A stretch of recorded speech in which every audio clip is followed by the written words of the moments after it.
Olá, queridos. Haris Cairene, Deus abençoe a todos vocês. Como eu sempre digo, este é o dia que fez o Senhor. Alegremo-nos e nos regozijemos nele. Entenda, por mais que a gente pense que não há solução, o nosso Deus faz novas todas as coisas. E aí eu pergunto para você, o que é um novo nascimento? O que acontece na vida da pessoa quando ela passa por um novo nascimento?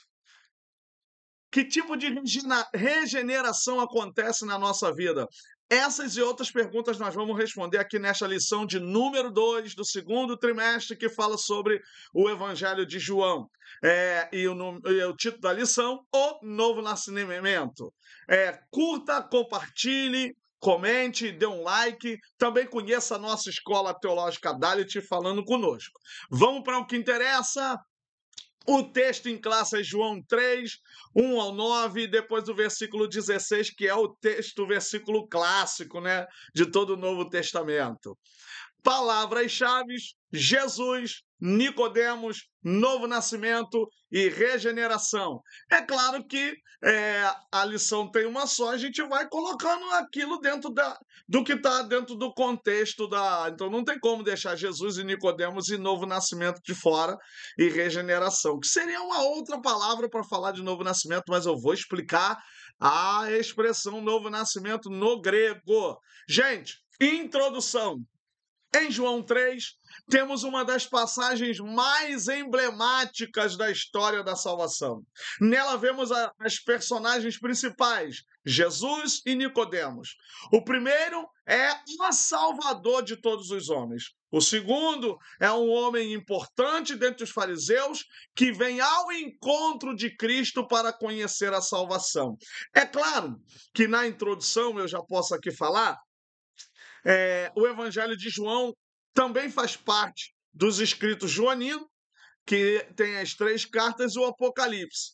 E aí tem um livro, o nome do livro é A Comunidade do Discípulo Amado, do autor Raymond Brown.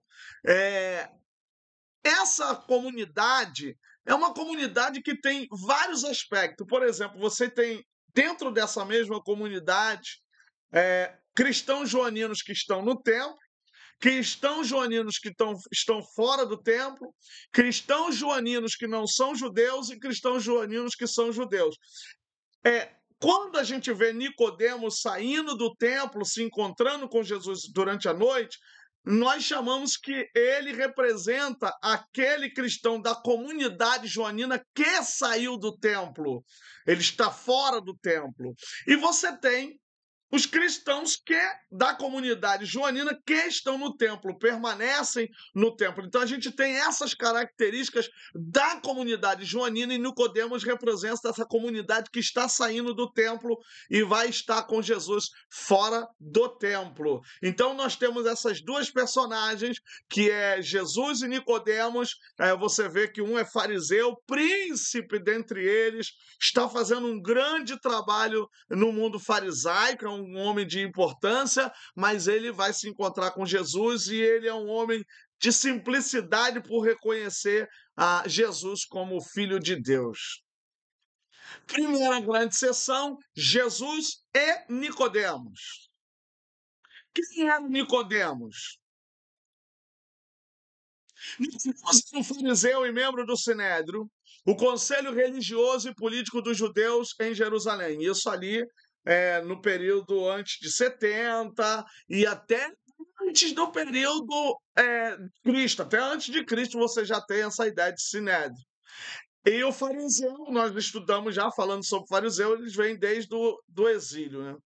Ele é apresentado em João 3 como um príncipe dos judeus, o que indica que era uma figura de grande influência e respeitabilidade. Era também um mestre em Israel, ou seja, um estudioso das escrituras e da lei de Moisés, porque Jesus fala isso também, né? Como é que você, sendo doutor da lei, não sabe disso? Apesar de sua posição elevada, Nicodemos demonstrou interesse sincero em Jesus e foi procurá-lo à noite. Talvez por prudência, temor ou desejo de ter uma conversa mais íntima e encontrar Jesus sozinho e tal, mas como eu falei, representa a comunidade que está saindo do templo, está se desvinculando do templo. Essa atitude revela uma busca por entendimento espiritual, reconhecendo que Jesus vinha da parte de Deus por causa dos sinais que realizava. Tudo isso a gente tem no texto. Esse texto de João 3,16, até dentro dessa estrutura de versículos que está sendo apresentada, é ideal para fazer uma pregação expositiva, porque uma pregação expositiva você precisa de uma passagem mais comprida para poder você expor cada parte dessa perícope, dessa passagem. Então, o nome Nicodemos é de origem grega e é composto por duas palavras, que significa vitória, daí a palavra Nike, só que a gente aqui não vai falar Nike porque não está no inglês, é no grego, é Nik, e demos, que significa povo, país, tal, mas aqui povo.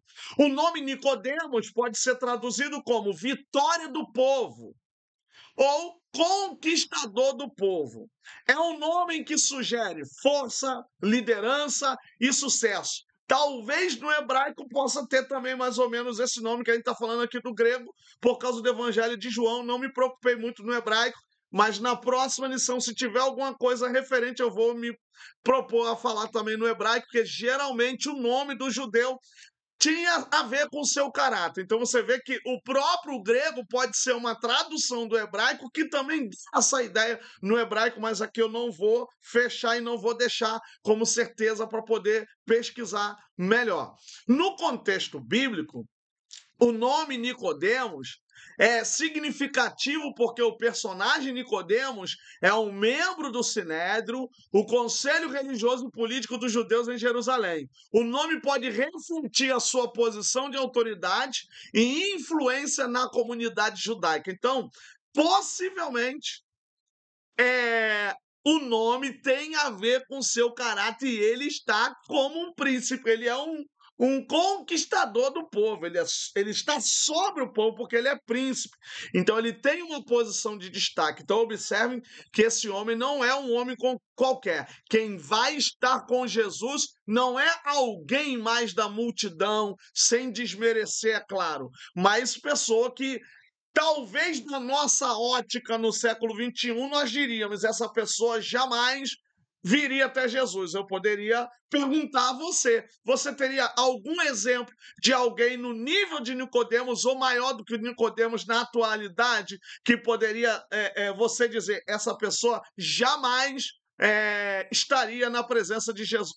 Essa pessoa jamais buscaria conselho de Jesus. Inúmeros casos nós temos no nosso país, temos fora, homens e mulheres que a gente poderia dizer, não, eles não fariam o que Nicodemos fez. Então, Nicodemos realmente é um homem que se quebranta e desce para poder conhecer sobre salvação. Aí a pergunta, né, gente? O que adianta conhecer a Torá, o que adianta conhecer toda a lei, mas não conhecer a essência, né? Eu tenho visto hoje muitas pessoas debatendo, pessoas judaicas, né? Judeus, ou judeus messiânicos, ou não messiânicos, que estão debatendo com pastores, rebentando esses pastores e negando a messianidade de Jesus. E a gente vê que essas pessoas não sabem a essência mesmo da escritura, do mandamento. Segunda subseção, o reconhecimento de Nicodemos sobre Jesus como mestre, didáscalos. Nicodemos, um fariseu e membro do Sinédrio, reconheceu Jesus como um mestre enviado por Deus devido aos sinais miraculosos que ele realizava. Embora fosse um líder religioso respeitado, Nicodemos buscou Jesus à noite, demonstrando humildade e sede por conhecimento espiritual. Nicodemos demonstra respeito e admiração porque ele dirigiu-se a Jesus como rabi. Aqui ele não usa didáscalos, usa rabi, que é um hebraísmo, né, de mestre, senhor, e reconheceu a sua autoridade e origem divina.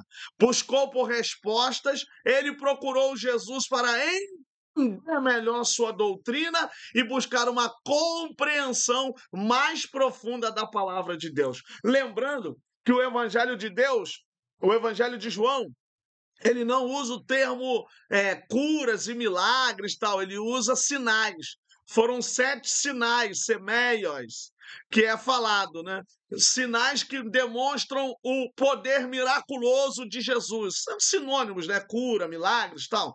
É, e ele percebe que Jesus é rabi mesmo. Nenhum fariseu chamaria Jesus de rabi. Nenhum fariseu chamaria Jesus de mestre, de senhor. De mestre poderia até chamar. Mas de senhor e rabi, ainda por cima, eu acredito que nenhum fariseu chamaria Jesus com essa titulação.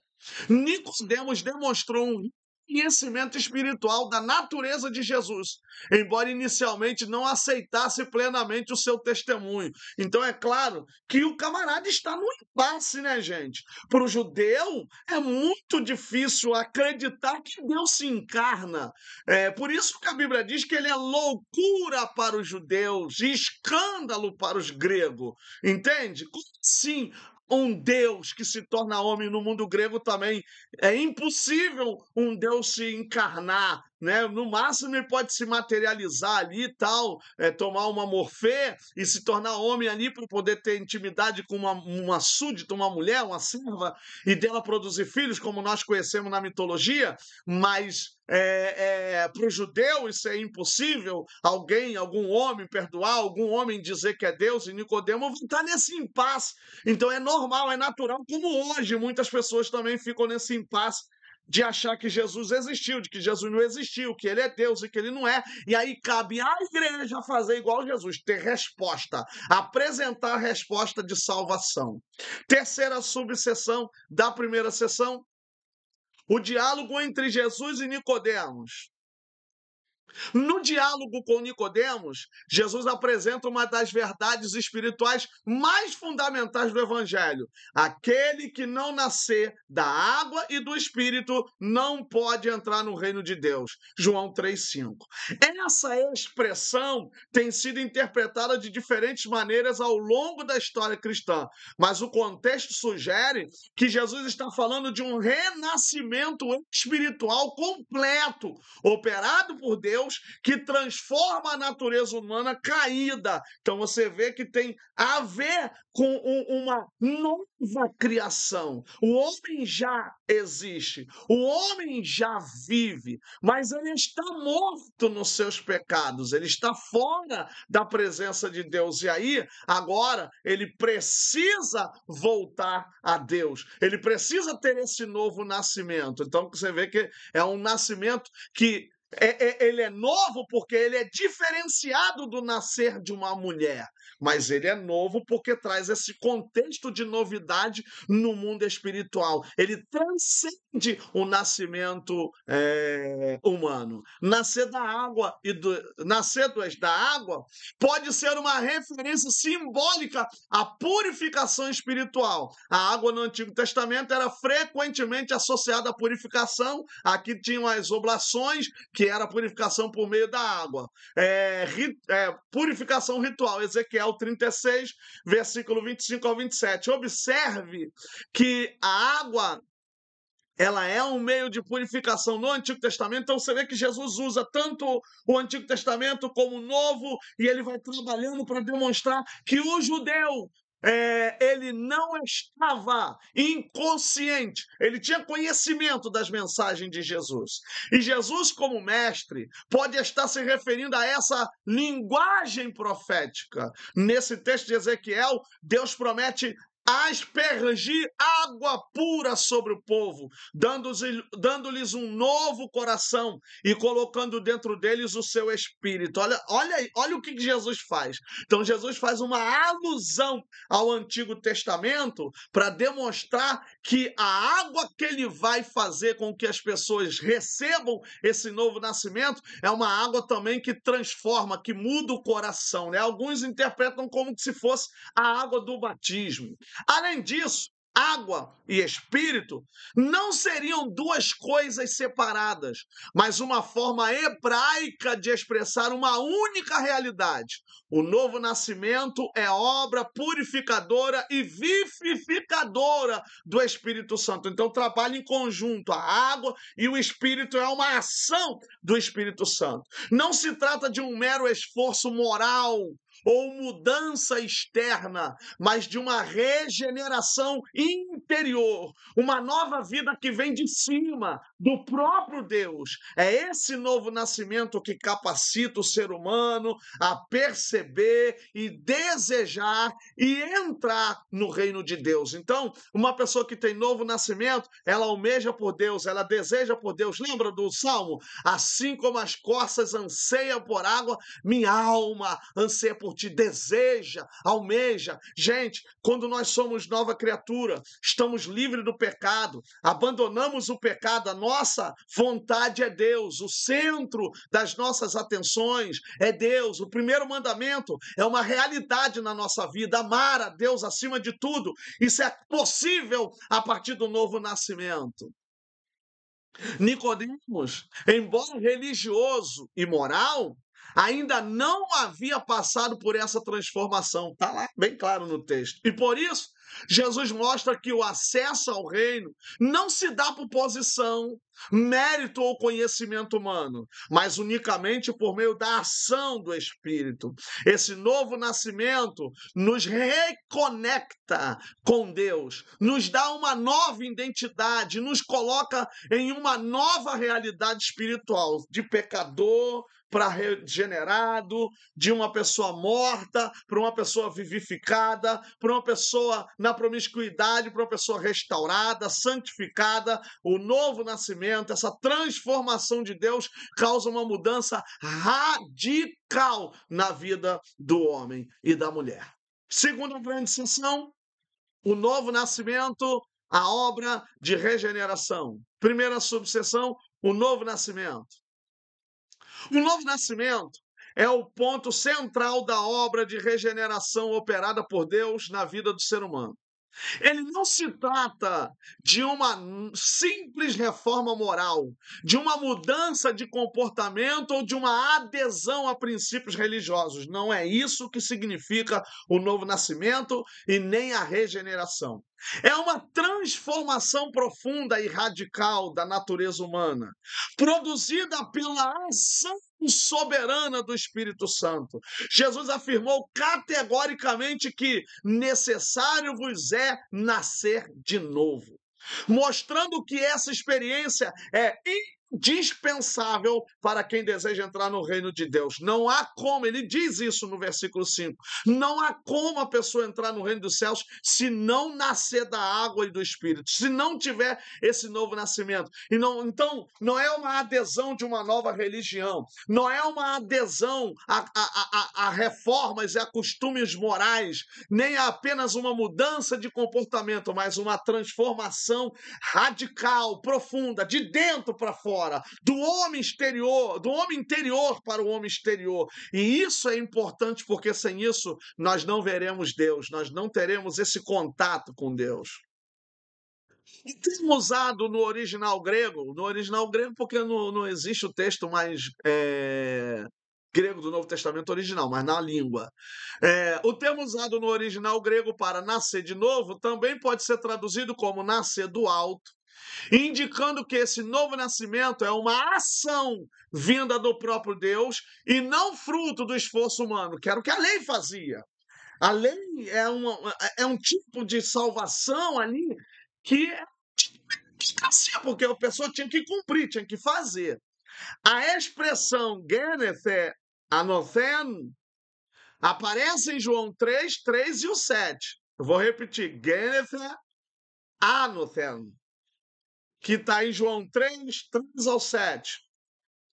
Genethe é o verbo no subjuntivo aoristo passivo do grego genal, que significa nascer, gerar, dar à luz.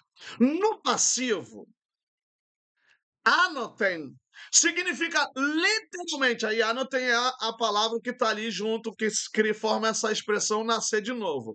Anothen significa literalmente do alto, mas também pode ser traduzido como de novo, dependendo do contexto. Anoten também pode ser traduzido como de cima, do mundo celestial, com cujo poder o homem deve ser renovado. A tradução nascido de cima inclui os dois termos, então a expressão com o verbo e com a palavra, ela vai dar esse sentido. Mas o que eu quero dizer aqui? Por que eu fiz a questão de falar do verbo no passivo? O verbo na voz passiva significa que a ação é de fora, ou seja, a ação é de alguém em mim. Então, o novo nascimento, olha como é que os autores tinham sabedoria para escrever, né? Olha como João era inteligentíssimo. Para não dizer, olha, Deus tem que fazer você nascer, aí a gente diz, foi nascido, ou seja, alguém me fez nascer. Então, a voz passiva é que eu nasci de novo porque Deus me fez nascer. A ação é de Deus. A ação é de Deus em algum tempo, porque o aoristo, ele não é um tempo que assim, igual presente, passado e futuro. Não, ele pode ser traduzido conforme a circunstância, circunstancial. E aí pode dar também a ideia de movimento, a ideia de uma ação que pode perpassar pelo tempo. Então, Deus está fazendo essa ação. Eu estou sofrendo essa ação de nascer de novo. É o Espírito de Deus que está fazendo esta ação. Gente, isso é maravilhoso. Então, quando eu digo que eu sou nascido de cima, nascido de novo, nascido do alto, eu estou sendo nascido com o poder que é um poder renovador, que vem da parte de Deus, que realmente transforma a vida do homem. Segunda subseção, a regeneração como obra exclusiva de Deus. Esse tópico, a gente já mata a charada com o verbo passivo, gente. Entende? O verbo passivo de João 3 e o outro versículo, 5, vai demonstrar que a regeneração é obra única exclusivamente de Deus, porque a voz é passiva, não tem outra tradução, não tem outra explicação para dizer que não é Deus que não está fazendo a ação. A regeneração é uma obra exclusiva de Deus, realizada pelo poder do Espírito Santo no coração humano. Nenhuma pessoa pode regenerar a si mesma, ela está morta. Morto não consegue sair da sua situação de morto, pois espiritualmente todos estão mortos. Isso aqui falei agora. De responder a Deus por seus próprios méritos ou esforços. Jamais a salvação será por meritocracia. A regeneração é o ato soberano pelo qual Deus comunica a vida espiritual ao ser humano. Por isso, nova vida. Nascer de novo. Implantando nele uma nova natureza e tornando-o capaz de crer, amar e obedecer a Deus. É uma iniciativa divina que antecede até mesmo a fé. É Deus quem, pela sua graça, abre os olhos do coração, convence do pecado e desperta a alma para a realidade espiritual. Por que vem antes da fé? Porque é um processo que já está acontecendo. Onde a gente vai para a igreja? Entende? Então, está acontecendo até eu chegar à igreja. E quando eu chego na igreja, eu aceito a Jesus. E outros nem na igreja faz. Gente, quando eu falo que a ótica de Deus é diferente da nossa, em termos de salvação, tem gente que não compreende. Eu sempre boto Oséias e Romanos. Oséias, a lógica no livro de Oséias é: primeiro Deus salva para depois se converter. Não é que o homem não precise de conversão, é isso que as pessoas têm que entender. Na ótica de Deus, primeiro a salvação e depois a conversão. E isso em Romanos também está provado, porque a Bíblia diz que Deus prova o seu amor para conosco enviando seu Filho para morrer por nós, sendo nós ainda pecadores. Ele não esperou a gente ser salvo para morrer por nós. Então, a ótica salvífica de Deus é antes da nossa conversão. Nenhum de nós se converteu antes da salvação, porque a maioria de nós passamos, porque a conversão é mudança de hábito, mudança de vida, é uma meia volta, é um retorno. E quantos de nós que viemos do mundo, tem pessoa que nasceu na igreja, mas nunca se experimentou bebida, droga, essa loucura. Mas quantos de nós que saímos dessa vida e mesmo aceitando Jesus no domingo, no dia seguinte talvez xingamos um palavrão, no dia seguinte escutamos um pagode, um forró, um funk, um sertanejo, seja lá o que for, a carne pediu para dançar, daquela vontade de beber, de fumar e tal. Então, a conversão, ela acontece quando tudo isso sai, mas a salvação não.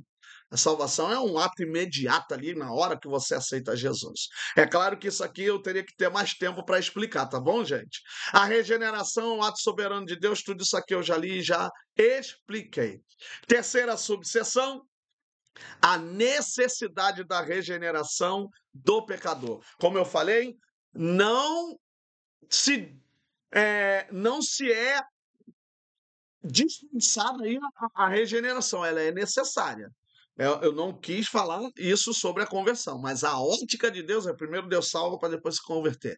Primeiro Deus salva, isso está em Oséias, lê em Oséias, você vai ver Oséias e Paulo também diz isso em Romanos, não me lembro se é o capítulo 8, que fala Deus prova o seu amor para conosco. A necessidade da regeneração. A regeneração é considerada uma condição necessária para a salvação, pois é o meio pelo qual a pessoa se torna uma nova criatura em Cristo. A regeneração é um processo de transformação espiritual que afeta a pessoa como um todo, tornando-a uma nova criatura em Cristo. Isso aqui tem muito a ver com 2 Coríntios capítulo 5, versículo 17.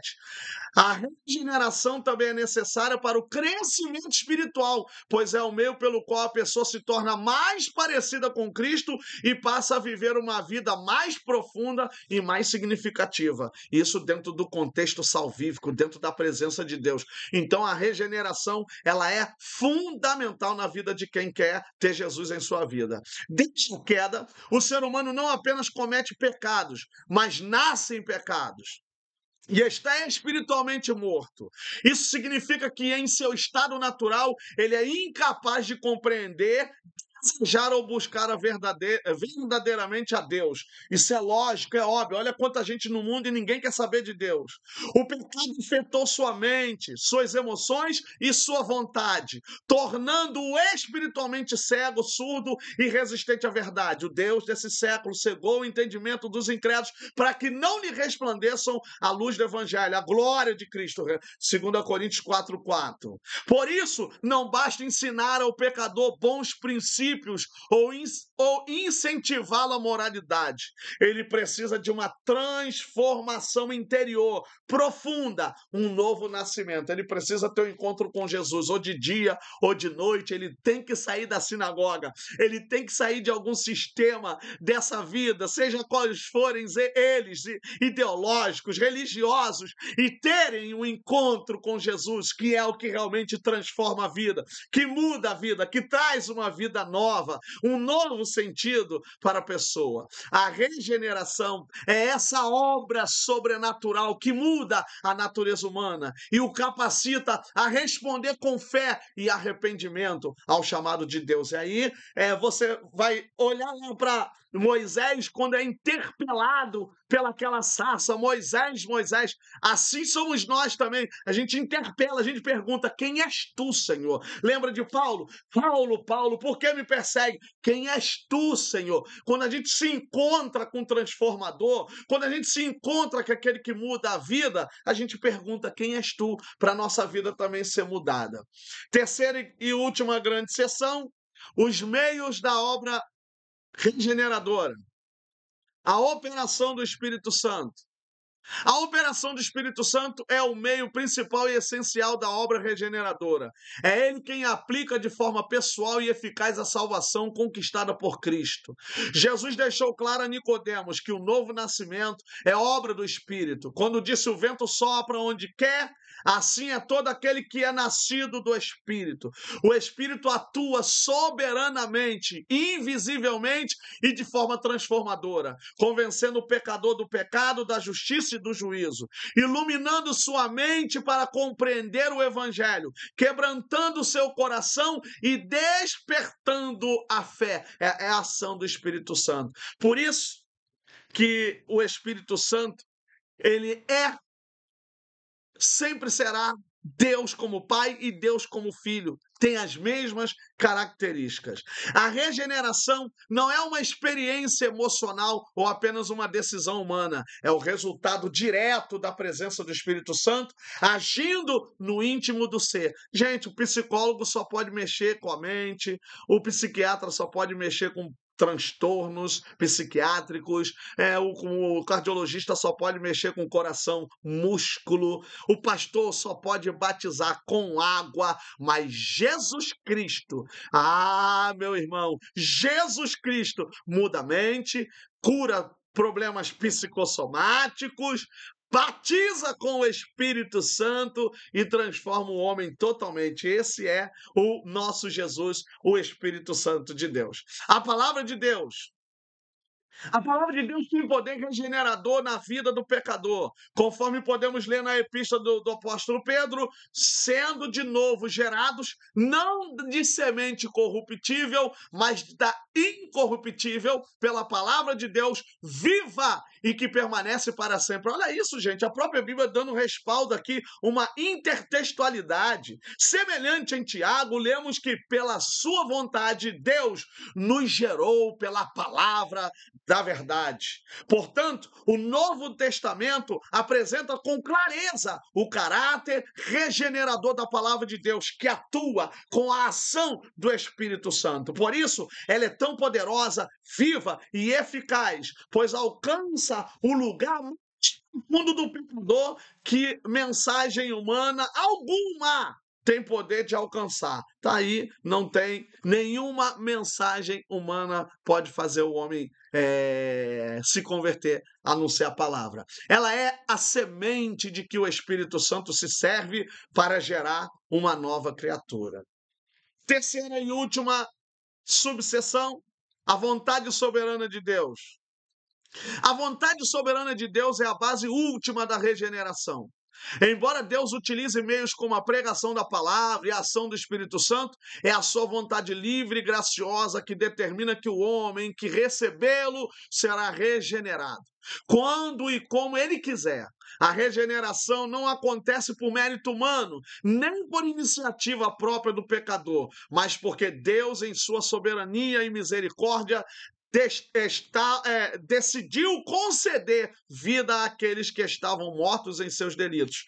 Não tem nada a ver com dupla predestinação, tem a ver com a vontade soberana de Deus de querer salvar todos os homens. Por isso que eu coloco aqui que a sua vontade graciosa aí é o que vai determinar que o homem que recebê-lo, ou seja, um homem genérico, humanidade, quem receber, como diz lá em João, nesse mesmo capítulo, todos quanto crerem em seu nome, Deus deu-lhes o direito de serem feitos filhos de Deus. Conclusão, a obra de regeneração, aí eu pego aqui a conclusão do autor, a obra de regeneração do Espírito Santo possibilita ao pecador a participação na natureza divina. Este recebe pleno acesso ao reino de Deus, bem como a sua filiação divina aos que creem no seu nome. Dessa forma, assim que o pecador se arrepende e aceita o Evangelho, o Espírito Santo começa a residir nele e realiza a obra de regeneração, capacitando-o para enfrentar a sua velha natureza e garantindo que ele alcance a vitória total em Cristo Jesus. Lembre-se que nós somos nova criatura, mas que o velho homem está sepultado em você. Então, tem que estar sempre vivendo da água e do Espírito. O vento sopra, deixa ele continuar soprando. Não deixe o velho homem voltar. Continue como nova criatura. Vai dar tudo certo. Creia e permaneça em Cristo. Até a próxima lição. Um abraço. Deus abençoe sua vida. Haris Kai Erene. Paz.